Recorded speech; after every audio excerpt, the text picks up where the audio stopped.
The ITA Working Groups are a cornerstone of the association's existence, but lack of productivity by the groups has been criticized recently.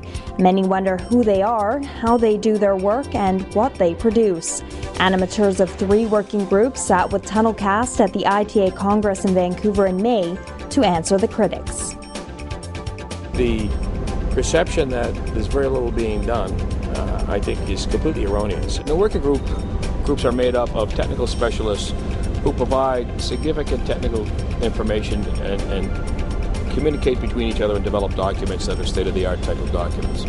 My working group has recently done 2 on fire protection for metro tunnels and for road tunnels. Working Group 5 recently published guidelines for good occupational health and safety practice in tunnel construction. What's particularly exciting is that we've just had the first translation of the document, and we have here the document in Croatian, produced by the Croatian and Slovenian tunnelling organisations. Working Group 11 on immersed and floating tunnels has produced a number of publications. These include the state-of-the-art report, first edition, and then some years later we revised that. That was published at one of these annual congresses and was quickly sold out, so the copies of this are no longer available. But it is available on the ITA website. A great deal of time and effort went into each of these documents, some of which are hundreds of pages long.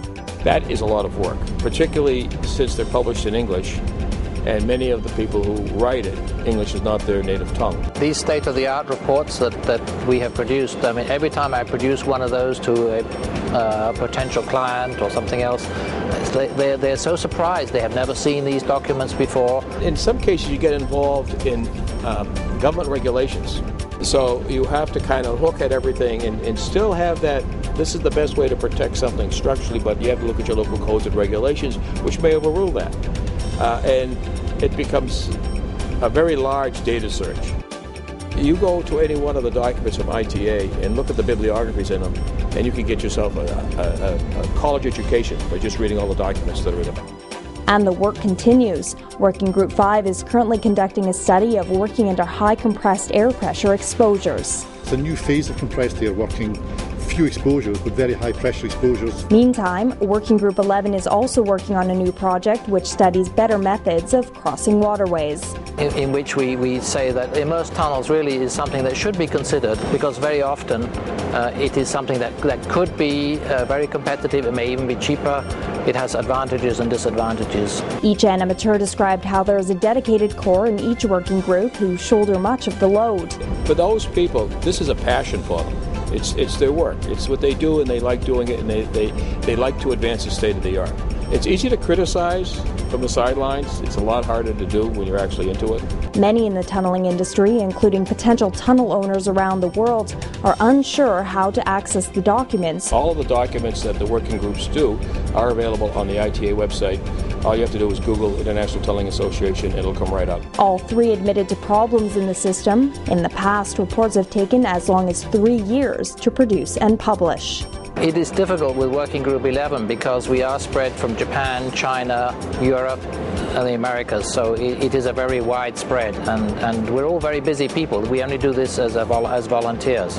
You start a document that takes you 4 or 5 years to develop, and then all of a sudden another document comes out that you really want to add to it. This happened to us with our road document where the Runhammer tests came out, and we said we must include those. So that held us up on that particular document, probably 8 months to a year.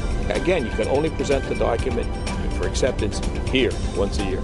Another problem is that professionals will often attend a working group session only to raise objections to what has already been accomplished. You either have to brush aside these objections for progress, or you take on board these objections and then another year passes before you can present the document again. Maintaining communications beyond the annual meetings has also been problematic. That's one of the reasons why we're going to a web-based book instead of publishing it hardback again, because we feel that certainly in the immersed tunnel business, it's changing all the time. We want to be able to add to it. If somebody comments on a particular article, then we can just update it. So is there a future for the concept of the working groups? I think the working group will survive, but there's a certain element of competition now with the committees, and they are perhaps more commercially orientated, being made up of individual companies, whereas the working groups represent member nations. But there's definitely a place for the working groups. My working group has a fairly interesting programme for the next 2 or 3 years ahead of us. But room for improvement was recognised. One of the consensuses that came out of our meeting was that perhaps the outside perception of the working groups is not as good as perhaps it ought to be.